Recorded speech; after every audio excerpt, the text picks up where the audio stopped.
चाणक्य और चंद्रगुप्त की 45वां एपिसोड। मगध के राजमहल में अमात्य अपने कार्यालय के कक्ष में क्रोध में इधर उधर टहल रहे थे और वहीं मालकेतुनी के नजदीक सर झुकाए खड़ा था। चाणक्य चाणक्य चाणक्य, न जाने कब तक मुझे इस नाम को इस जीवन में सुनना पड़ेगा। ये कहते हुए क्रोध में अमात्य ने एक तलवार निकाल ली और मालकेतु की गर्दन पर रख दी।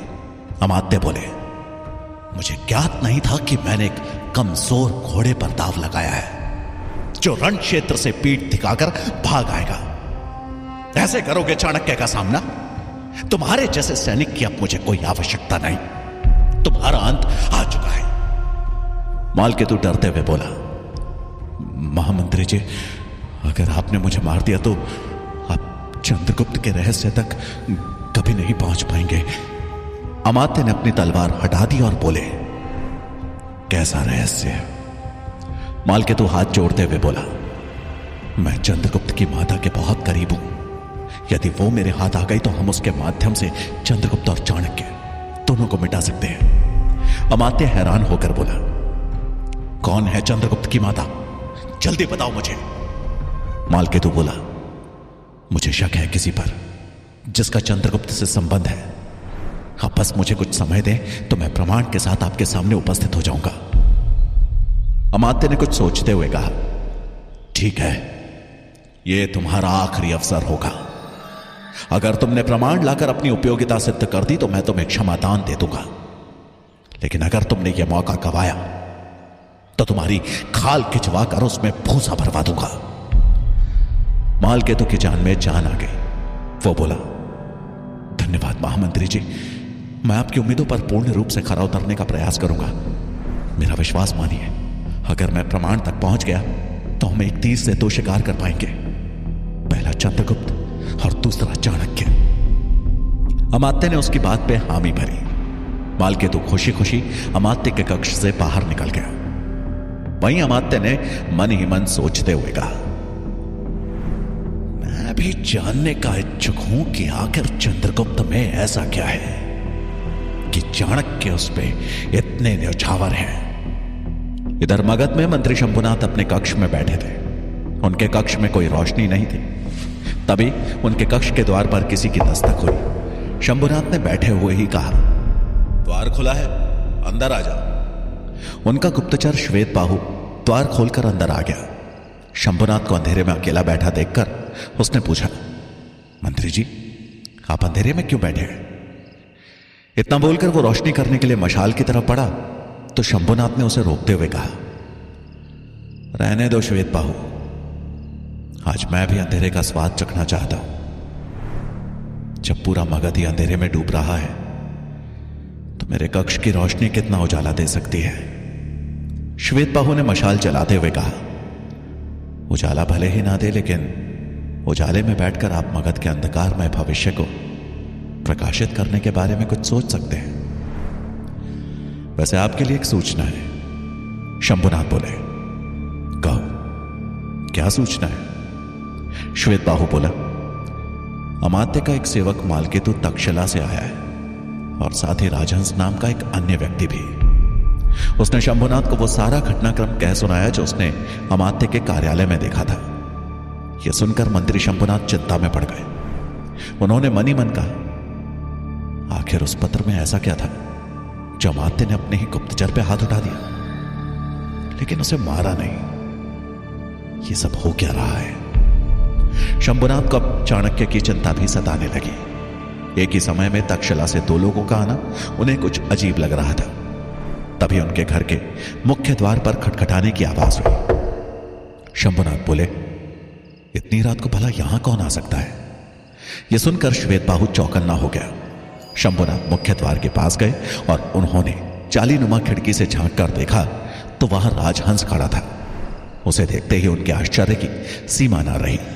वो खुद से बोले, ये तो राजहंस है, पर ये यहां क्या करने आया है? कुछ सोचते हुए शंभुनाथ ने द्वार खोल दिया। द्वार खोलते ही राजहंस अंदर आया और उन्हें प्रणाम करते हुए बोला, मैं छुपते छुपाते यहां तक पहुंचा हूं। किसी ने देख लिया तो अमात्य को मुझ पर भी शक हो जाएगा। आचार्य चाणक्य ने आपके लिए एक संदेश भेजा है। कहते हुए उसने एक ताड़पत्र शंभुनाथ को थमा दिया।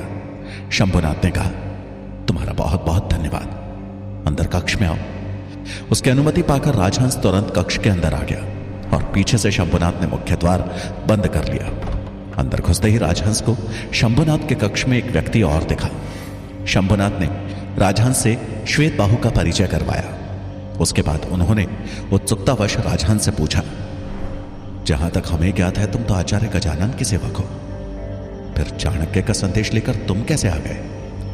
राजहंस बोला, सेवक था, अब मैं आचार्य चाणक्य का वफादार हूं। और फिर राजहंस ने एक ही सांस में तक्षशिला में हुई सारी घटना शंभुनाथ और श्वेत बाहु को बता दी।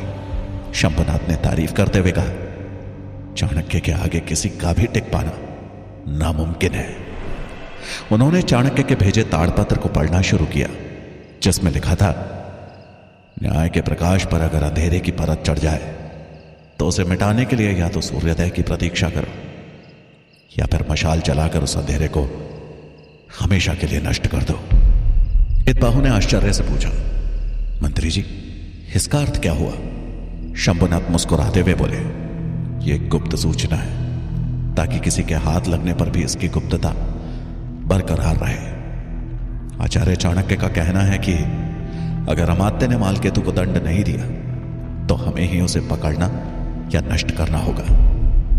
श्वेत बाहु बोला, मंत्री जी मालकेतु तो अभी तक जिंदा ही है, उसे अमात्य ने मारा ही नहीं। शंभुनाथ ने सोचते हुए कहा, वही तो मेरी समझ से परे है कि आखिर अमात्य मालकेतु को जीवित रखकर क्या करना चाहते हैं, और तक्षशिला के गुरुकुल से आए पत्र का जवाब तो उन्हें देना ही चाहिए था, लेकिन उन्होंने ऐसा कुछ नहीं किया। राजहंस बोल पड़ा, शायद अमात्य के मन में कोई योजना हो आचार्य चाणक्य या चंद्रगुप्त के विरुद्ध, और इसीलिए मालकेतु को अब तक जिंदा रखा। श्वेत बाहु तुरंत बोला, मंत्री जी अगर आप बोले तो मैं अभी मालकेतु को मौत की नींद सुला देता हूं। शंभुनाथ ने बोला, अभी नहीं, इतनी जल्दी नहीं, हमें पता करना है कि ऐसा कौन सा रहस्य है जिसके कारण अमात्य ने उसे अभी तक जीवित रखा है। तुम एक कार्य करो, अमात्य के साथ साथ मालकेतु पर भी दृष्टि बनाए रखो। जैसे ही उस रहस्य का पता चले उसे चुपचाप मौत की नींद सुला दो। श्वेत बाहु ने सर झुकाकर कहा, जी मंत्री जी। तभी राजहंस बोला, मैं भी मालकेतु के निकट रहकर उस रहस्य का पता लगाने की कोशिश करता हूं, उसे मुझ पर शक नहीं होगा। शंभुनाथ ने हामी भरी। श्वेत बाहु और राजहंस शंभुनाथ के कक्ष से निकल गए। अगली सुबह तक्षशिला में जब सुकन्या को होश आया तो उसने खुद को एक अंधेरे कक्ष में पाया। उसे अपना बिस्तर थोड़ा नरम प्रतीत हो रहा था। उसने अपने आसपास हाथ फेरा तो उसे कुछ रेंगता हुआ सा प्रतीत हुआ। वो उठी तो उसे लगा जिस बिस्तर पे वो सोई थी वहां बहुत कुछ रेंग सा रहा था। कोई रेंगते हुए उसके हाथ तो कोई पैरों पे चढ़ने की कोशिश कर रहा था। सुकन्या के हाथ पैर कांप उठे। उसने जोर से पुकारा, आचार्य चाणक्य आप कहां हैं और यहां इतना अंधेरा क्यों है? लेकिन कोई आवाज नहीं आई। उसने फिर से पुकारा, कोई है यहां कि नहीं? यहां इतना अंधेरा क्यों है? तभी उस अंधेरे कक्ष में चाणक्य की आवाज गूंजी, तुम्हें इस अंधेरे की आदत डालनी होगी पुत्री, क्योंकि यही अंधेरा अब तुम्हारे जीवन को प्रकाशित करेगा। सुकन्या ने आवाज की तरफ बढ़ने का प्रयास किया, लेकिन अपने आप को इतने रेंगते हुए जीवों से घिरा देख उसे पांव आगे रखने की हिम्मत नहीं हुई। उन जीवों के फुफकारने की आवाजों से पूरा कक्ष गूंज उठा। सुकन्या खुद से बोली, तो भयानक सांपों के फुफकारने की आवाज है। इसका अर्थ यह है कि मैं रात भर सांपों के साथ सोने की सच्चाई जानकर सुकन्या का रोम रोम कांप उठा। उसका पूरा शरीर पसीने से भीग चुका था। चाणक्य बोले, क्या हुआ पुत्री, तुम डर गई? सुकन्या से कुछ बोलते ना बना। चाणक्य ने फिर पूछा, तुम्हें किससे डर लग रहा है, इस अंधेरे से या उन सांपों से जो इस वक्त भी तुम्हारे आसपास ही मंडरा रहे हैं? सुकन्या हिम्मत जुटाते हुए बोली, आचार्य मैंने तो अंधेरे से उसी दिन मित्रता कर ली थी जब मेरे मां बाबा की हत्या हुई थी। अंधेरे से एक नाता सा हो गया है। लेकिन सांपों से डर लगता है। लेकिन पुत्री, इन सांपों से भी ज्यादा खतरनाक तो वो होते हैं जो मुंह में गुड़ और मन में विष लिए रहते हैं। और इस जीवन में तुम्हें हर पल, हर कदम पे ऐसे सांपों का सामना करना ही होगा। सुकन्या को चाणक्य की बात सही लगी। वो बोली, आप सही कह रहे हैं आचार्य। चाणक्य बोले, तो फिर हिम्मत जुटाओ और आगे बढ़ो, मेरी आवाज की दिशा में। मुझ तक पहुंचने का प्रयत्न करो। पुत्री, कोई कांटों पे चलता है तो कोई कांटों की शैया पे सोता है। तुम विषधरों की शैया पे सोई हो और अब उन पे चलकर तुम्हें मुझ तक पहुंचना है। और इस अंधेरे में मुझ तक पहुंचना यानी अपने लक्ष्य के नजदीक पहुंचना। चाणक्य की बातों ने सुकन्या के शरीर में एक नई स्फूर्ति भर दी और उसने अपना ध्यान केंद्रित कर सुनने की कोशिश की कि चाणक्य कहां पे खड़े होकर उसे आवाज दे रहे हैं। वो आवाज की दिशा में बढ़ने लगी। उसने अपने पांव इस तरह से जमीन पर रखे ताकि कोई भी सांप दब कर उसे डसे ना। इस बीच कोई सांप उसके हाथ या पैर पर चढ़ने का प्रयत्न करते तो वो उन्हें कोमलता से पकड़कर अपने से दूर कर देती। आखिरकार चलते चलते वो चाणक्य के निकट पहुंच गई और बोली, आचार्य, आप यहीं हैं ना? उसी क्षण चाणक्य ने उस कक्ष की खिड़कियों के ऊपर से पर्दा एक एक कर हटाना शुरू किया। कुछ ही देर में उस पूरे कक्ष में सूर्य की रोशनी फैल गई। सुकन्या ने एक नजर पलटकर अपने बिस्तर पर देखा तो वहां कई सारे सांप रेंग रहे थे। सुकन्या असमंजस में बोली, आचार्य, क्या मैं जान सकती हूं कि इतने सारे विषधरों के साथ आपने मुझे क्यों सुलाया?